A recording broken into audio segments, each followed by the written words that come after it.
Levante as suas mãos para os céus em sinal de rendição e agradeça a Ele, agradeça a Ele, agradeça a Ele.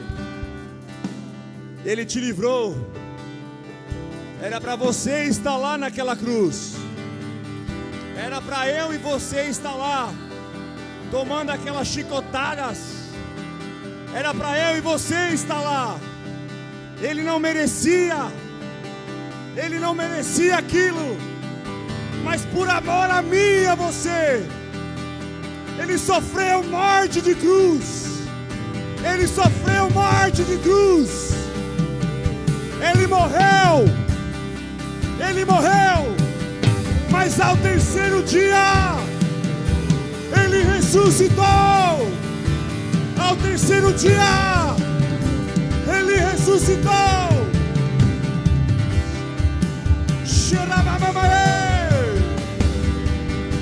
Você vai cantar escandaloso, amor. Escandaloso amor me encontrou. Hoje eu tenho vida. Escandaloso amor Me encontrou. hoje eu tenho vida.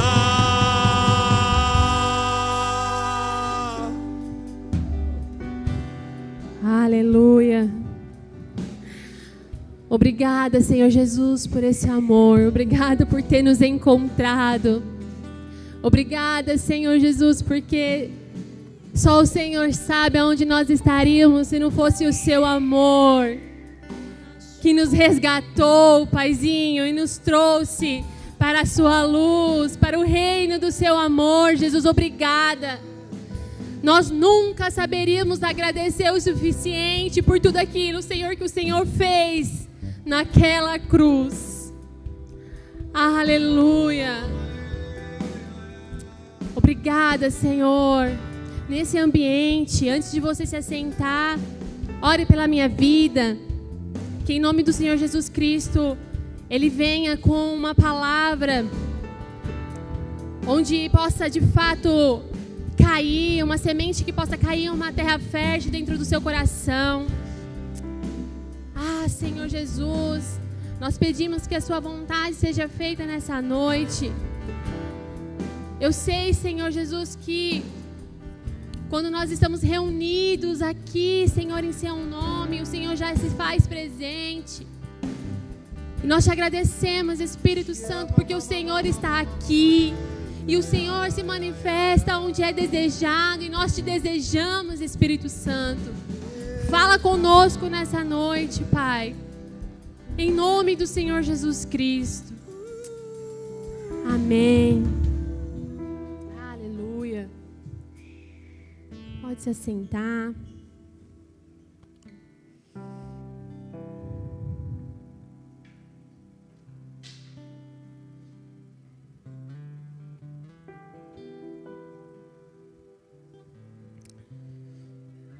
Boa noite a todos. Boa noite a todos.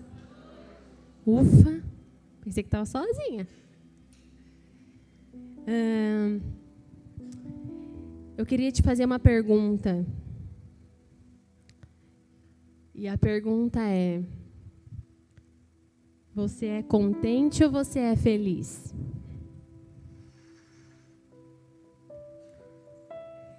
Em uma quarta-feira, quando uma das nossas irmãs estava ministrando, essa pergunta ela surgiu no meu coração. Ela surgiu e eu fiquei pensando sobre isso. Eu sou contente ou eu sou feliz?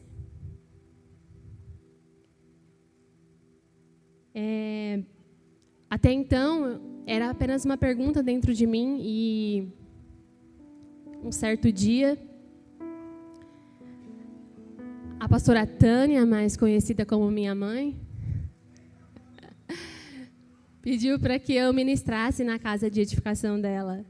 E a gente conversava e eu falei com ela, conversava aqui dessa pergunta que surgiu no meu coração e ela me fez lembrar de um versículo lá em Filipenses, no capítulo 4, versículo 11 ao 13, que fala um pouco sobre isso. Mas antes de nós lermos, eu gostaria de te mostrar a diferença entre ser contente e você ser feliz. Ser contente, ele é um estado de satisfação. É um lugar de calmaria e aceitação com o que você tem no momento. Geralmente, ele é um sentimento mais duradouro. Já o ser feliz, ele muitas vezes é associado a emoções mais intensas. Emoções, um estado de euforia, de prazeres temporários, geralmente vinculado à conquista ou algumas situações externas que acontecem conosco. Ou seja, comprei minha casa. Uau! Estou muito feliz por isso. Existe algo que pula dentro do meu coração, uma felicidade muito grande. Eu estou feliz. E ali eu quero contar para todo mundo. Eu estou muito feliz. Isso é um estado de felicidade. Porém, o contentamento, ele é considerado um estado mais constante e profundo. Enquanto muitas vezes a felicidade, ela é passageira. Ela é apenas um fruto de euforia. Como eu disse, você ganhou um carro, você ganhou uma casa, você comprou uma casa. Aquela sua felicidade é um estado de euforia, é um fruto de euforia sua.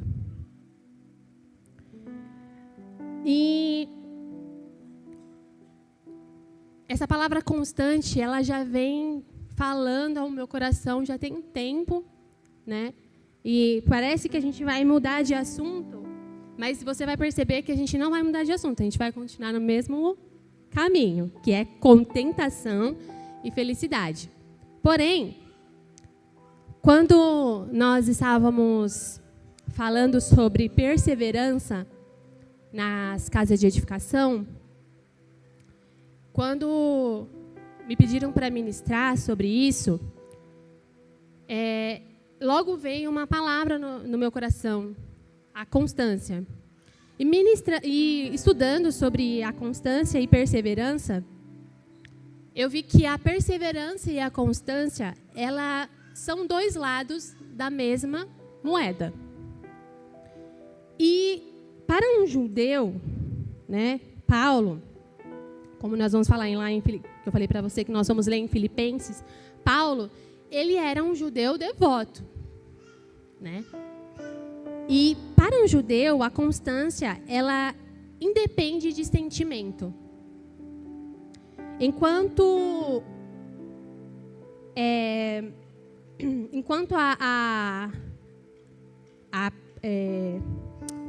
a perseverança, né? A constância você faz na calmaria. Ou seja, como eu disse, são dois lados da mesma moeda. A constância você muitas vezes faz na calmaria, ou seja, no seu dia a dia. Você consegue ter constância fazendo aquilo repetidamente todos os dias. Todos os dias você precisa ter seu relacionamento com Deus, todos os dias você precisa ler a palavra, todos os dias você precisa estar buscando ao Senhor. Isso é constância. Já a perseverança, ela é revelada no momento da tempestade. Porém, ela é revelada aquilo que você construiu quando você estava sendo constante, todos os dias.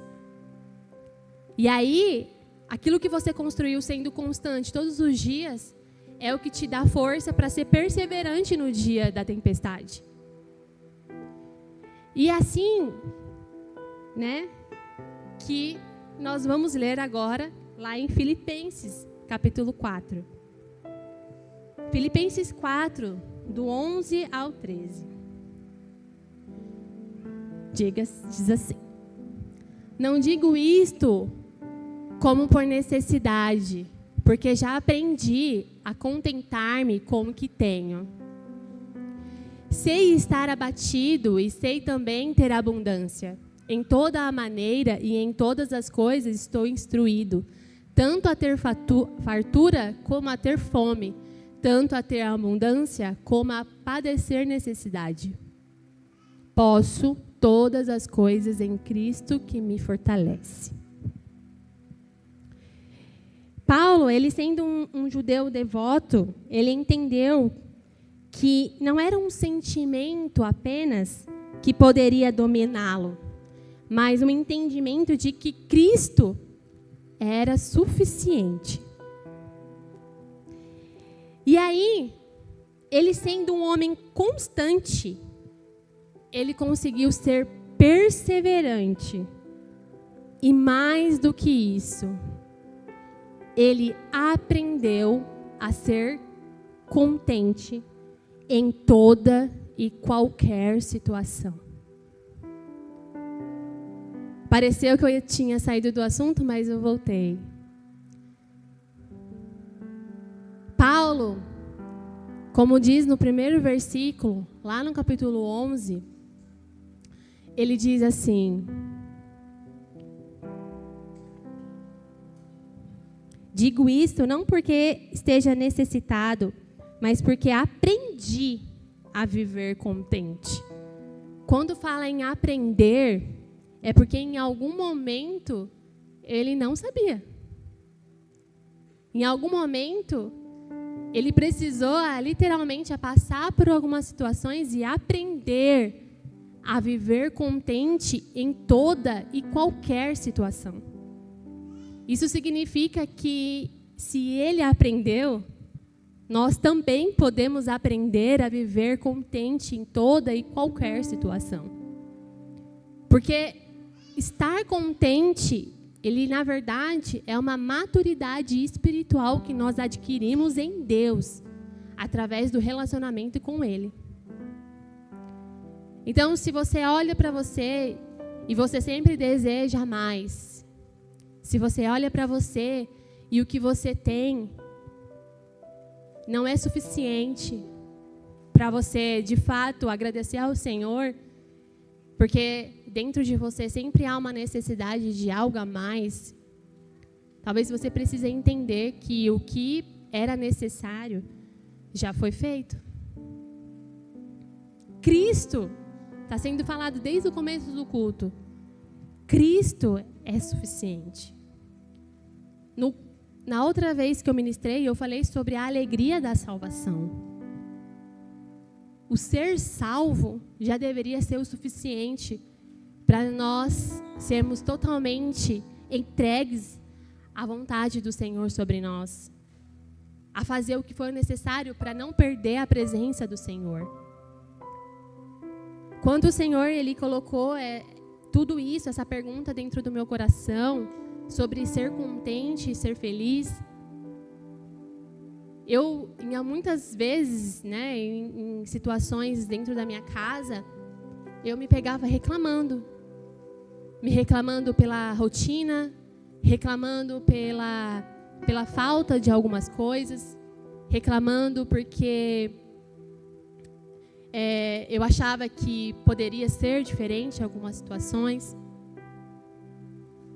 Mas quando você entende que Cristo, ele é suficiente, todas essas perguntas, todos esses questionamentos que tem dentro de nós, eles são supérfluos, perto da grandeza que é o Senhor Jesus. Quando minha mãe, meus pais decidiram vender a casa, e aquele sentimento de e agora, o que eu vou fazer?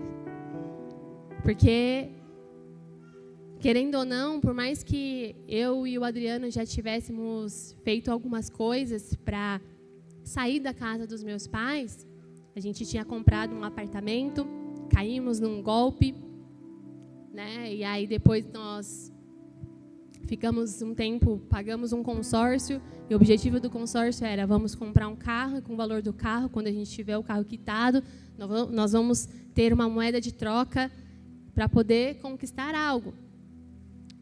Nisso foram quase 9 anos morando na casa dos meus pais.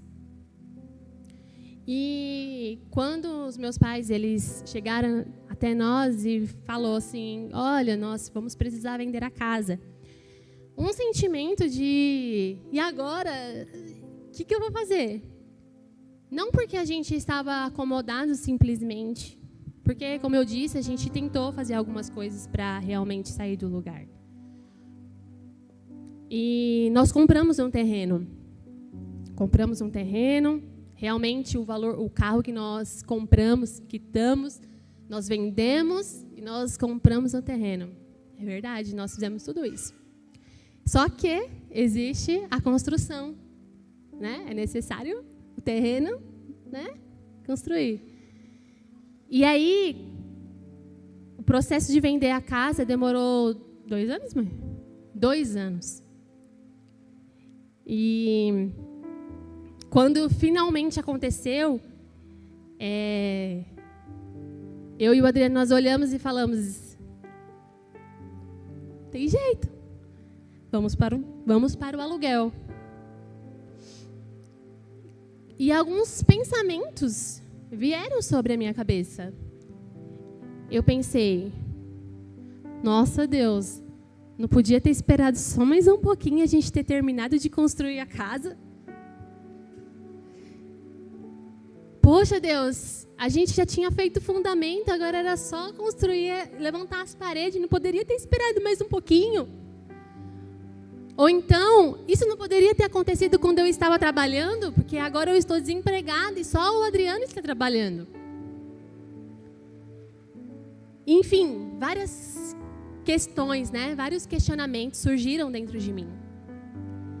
E aí, naquele momento, naquela situação, vendo algumas coisas, né, acontecerem, eu pude enxergar de um jeito de, por exemplo, como a gente compartilhava, né, quando eu ministrei na casa de edificação, é como se uma coisa fosse empurrando a outra para acontecer. Hoje, pela graça de Deus, os meus pais têm algo que de fato é deles. E através disso, nós olhamos, né, para uma situação e nós enxergamos: poxa, parece que eu estou retrocedendo. Quando, na verdade, nós temos uma perspectiva de que Jesus, ele precisa nos prover, né? Precisa prover de uma forma que está desenhado dentro da nossa cabeça. Lá atrás, quando Jesus ele veio, aqueles judeus, eles não reconheceram Jesus porque eles esperavam um homem de guerra. Eles esperavam um outro tipo de Jesus. Jesus ele não veio da forma como eles esperavam. E muitos deixaram de aproveitar Jesus naquela época, porque eles esperavam que Jesus aparecesse de uma forma que eles desenharam. Hoje, muitas vezes, nós deixamos de agradecer e aproveitar e ver muitos milagres que o Senhor faz nas nossas vidas, porque nós desenhamos a forma que o Senhor precisa suprir as nossas necessidades. Quando, na verdade, todos os meses o aluguel está sendo pago, a compra está sendo feita, as contas estão sendo pagas. Senhor, Jesus está provendo. Não da maneira como eu queria, mas Ele está fazendo. E eu preciso reconhecer a grandeza do Senhor nisso. Então, quando você olhar para a situação que você está enfrentando, seja na sua casa, seja na sua área financeira, seja com algum familiar. Se você olhar bem, se você conseguir enxergar os detalhes, você vai ver que o Senhor, Ele está suprindo você naquilo que é necessário.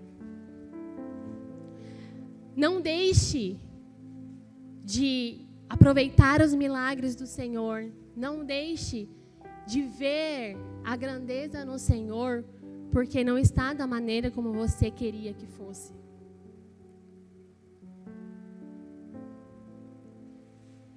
E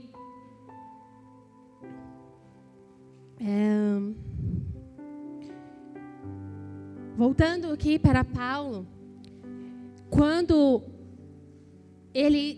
Paulo, sendo um homem constante, ele conseguiu ser perseverante, como eu disse, e ele aprendeu. Nós precisamos entender que nós precisamos aprender a alcançar esse contentamento do Senhor. Nós não podemos procurar satisfações em momentos isolados de felicidade. Ou seja, algo muito bom aconteceu e naquele momento eu me sinto satisfeita. Mas a minha alma, logo após tudo aquilo, tem necessidade de algo a mais. Porque você se contentou com algo passageiro. Você foi feliz com algo passageiro. E você precisa entender que você não pode procurar satisfação nesses momentos. Nós estamos em tempos onde a nossa alma, ela sempre procura por algo a mais. E nós deixamos de agradecer por aquilo que nós já temos. O Senhor, Ele já tem muito tempo que Ele fala algo muito específico comigo. Camila, seja fiel no pouco. Seja fiel no pouco. E isso não é sobre apenas dinheiro. É sobre você ser, fiel na sua casa, mulher, cuidando dos seus 2 cômodos que o Senhor te deu. Você ali limpando, e você, homem, sendo fiel no carro que o Senhor te deu agora, limpando, cuidando, zelando. Para que daqui a pouco, daqui a um tempo, o Senhor te colocar sobre o muito. Mas se a gente não consegue dar conta do pouco, como é que nós vamos conseguir dar conta do muito? O Senhor entrega algumas coisas nas nossas mãos. E nós, quando... Eu já falei isso uma vez para o Adriano. Ele falava, a gente tinha um golzinho. E aí ele deixava o carro tudo bonitinho, limpinho. E aí ele brigava, vocês ficam trazendo sujeira para dentro do carro, é papel de bala, é não sei o quê, que não sei o quê. Vocês têm que ajudar a limpar também. Aí eu falei, amor, quando a gente tiver um carro maior assim, pode deixar que eu limpo. Mentira, porque depois que a gente teve outro carro, eu não fiz nada disso. Então, a gente fica falando, quando eu tiver algo maior, aí sim. Mas não é sobre isso. É sobre você cuidar daquilo que o Senhor te entrega hoje. Sobre a família que o Senhor te entregou hoje. Sobre o cargo da empresa que o Senhor te entregou hoje. Sobre a casa que você tem hoje. Sobre o esposo e a esposa que você tem hoje. Nós, muitas vezes, como mulheres, vemos atitudes de alguma pessoa e falava, nossa, que legal, olha como ele é assim, queria que meu marido fosse também. Ou a mulher, ou o homem olha para aquela mulher e fala, nossa, essa mulher é tão assim, eu gostaria que minha mulher fosse também. Mas nós estamos aprendendo a estar satisfeito com aquilo que nós temos hoje. E sabe, o estar satisfeito, o estar contente com a situação, não significa você ser passivo. Não tem nada a ver sobre passividade. Na verdade, você estar satisfeito e contente com aquilo que você tem no momento é você confiar na soberania do Senhor sobre a sua vida.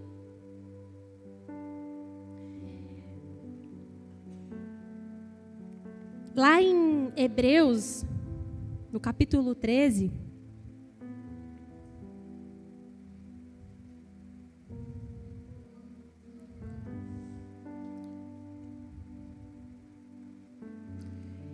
Hebreus capítulo 13, no versículo 5,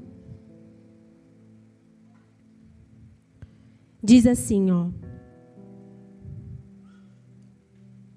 que a vida de vocês seja isenta de avareza. Contente-se com as coisas que vocês têm, porque Deus disse: de maneira alguma deixarei você, nunca ou jamais o abandonarei. Então você ser contente com a situação que você tem hoje, não é você ser passivo, mas é você ter uma confiança ativa naquilo que o Senhor já fez sobre você. Vocês acreditam que a palavra do Senhor é verdadeira? Porque eu acredito. E aqui está escrito: de maneira alguma deixarei você. Nunca, jamais o abandonarei. Isso é uma realidade sobre as nossas vidas. É isso que o Senhor tem para nós. Mas se nós sempre queremos algo a mais, às vezes nós queremos algo que não é para as nossas vidas. Nós agimos muitas vezes por impulso, agimos por desespero, agimos porque nós queremos resolver aquela situação na hora. E quando nós vamos ver, nós estamos em um buraco ainda maior. Que não foi o Senhor que falou para nós estarmos naquele lugar. É por isso que muitas vezes o estar todos os dias no relacionamento com Deus, ter constância no relacionamento com o Senhor, não te deixa em dúvidas de que Ele vai prover no momento da tempestade. Porque, imagina só, Paulo preso,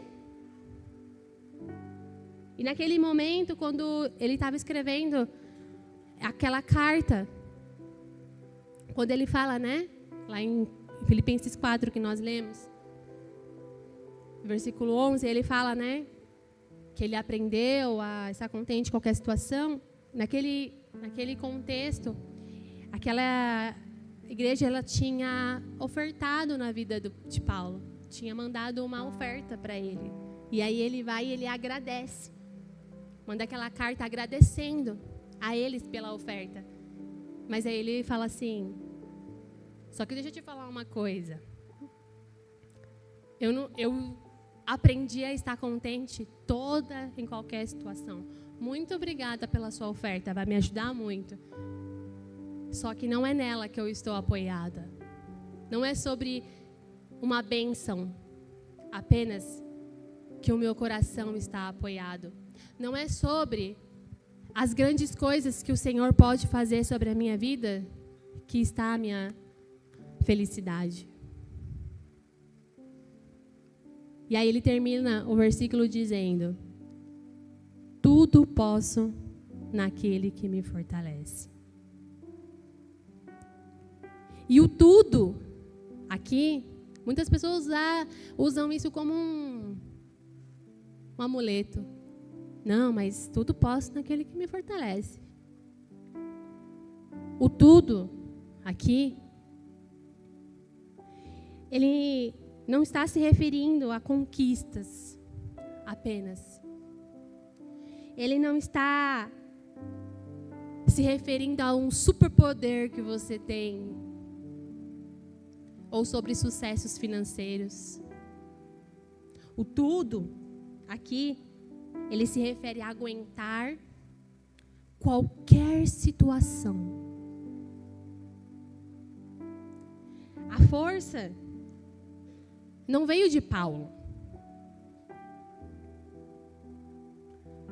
A força não veio de um pensamento positivo que ele estava tendo no momento.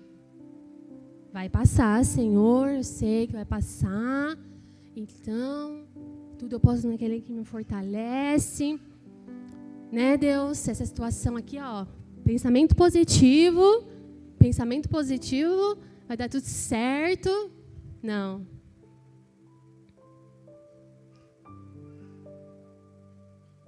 A força, ela vem exclusivamente de Cristo.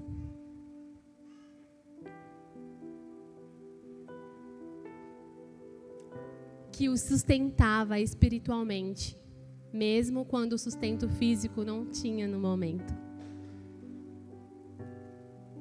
Então, muitas vezes, quando você lembrar do tudo posso naquele que me fortalece, você possa entender que, na verdade,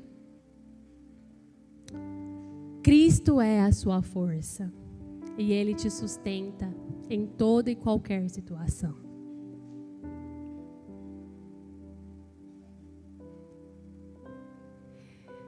Perceba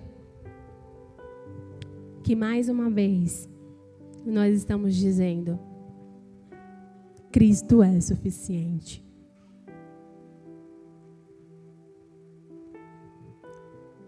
Cristo sempre será suficiente.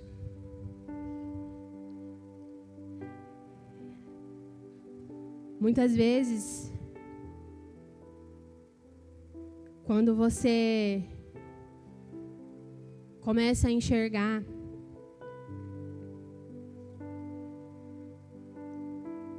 ao seu redor algumas coisas acontecendo e você olha e você pensa assim: Deus, onde é que o Senhor está aqui? Eu fiz uma pergunta esses dias para Deus: Deus, onde é que o Senhor está neste momento, nessa situação? O que eu devo aprender nisso tudo?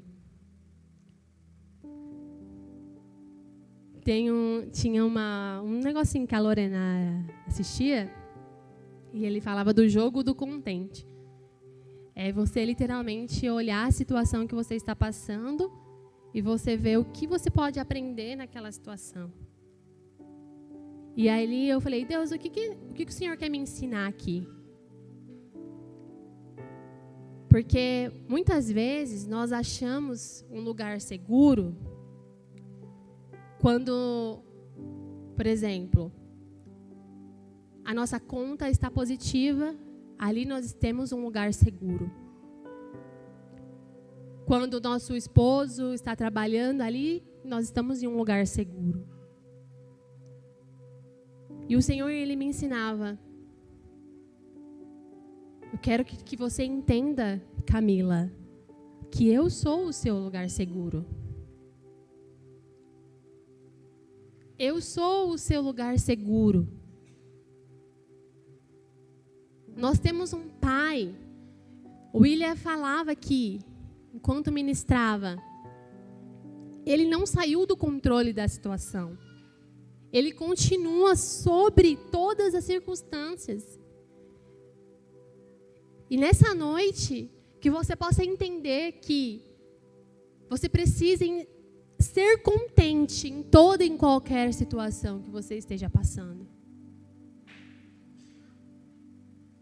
Que não é algo, uma bênção grande, muito grande, que vai fazer com que você tenha esse contentamento dentro de você, mas entender que o momento que você está passando hoje está servindo para o seu amadurecimento hoje.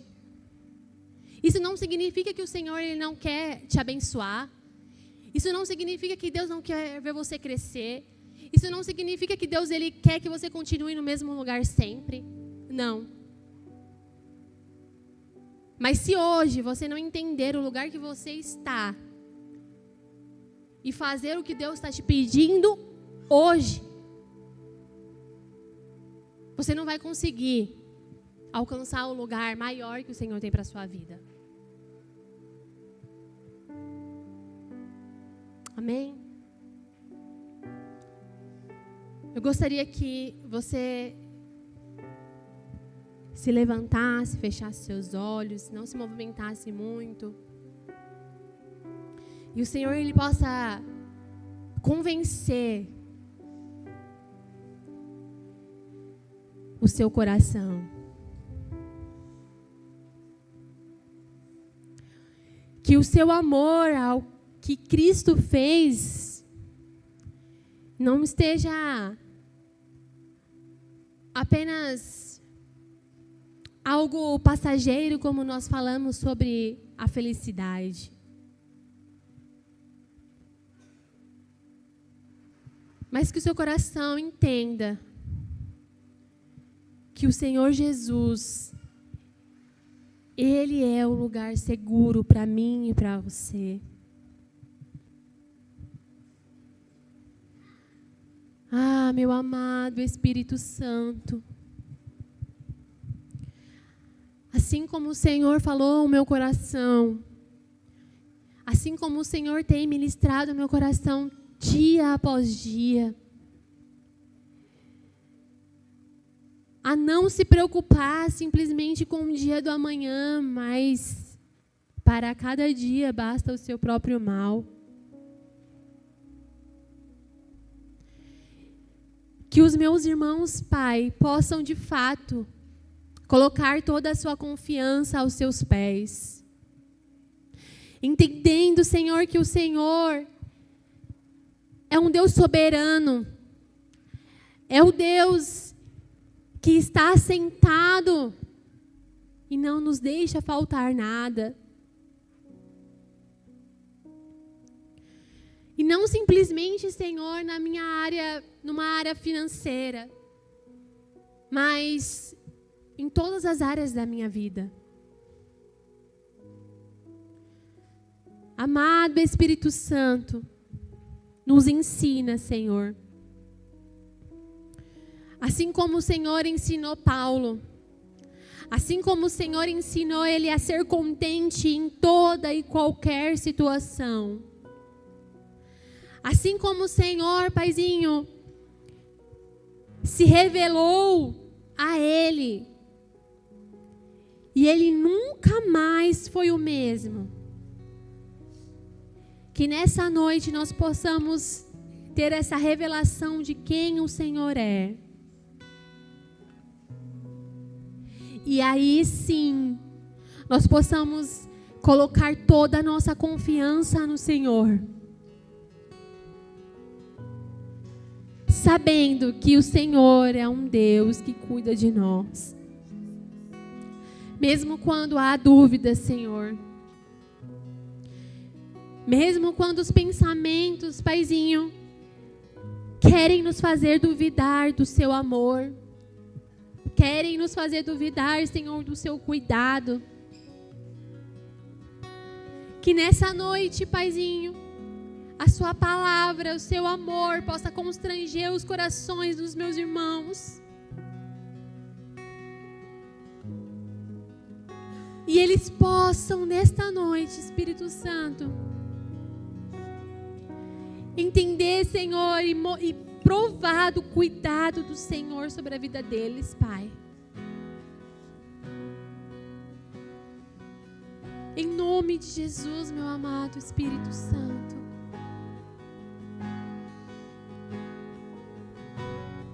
Te adoramos, Senhor. Te rendemos graças, Espírito Santo.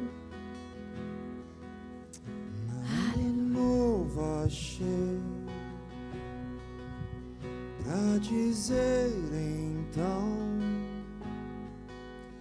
como expressar minha gratidão. Posso até cantar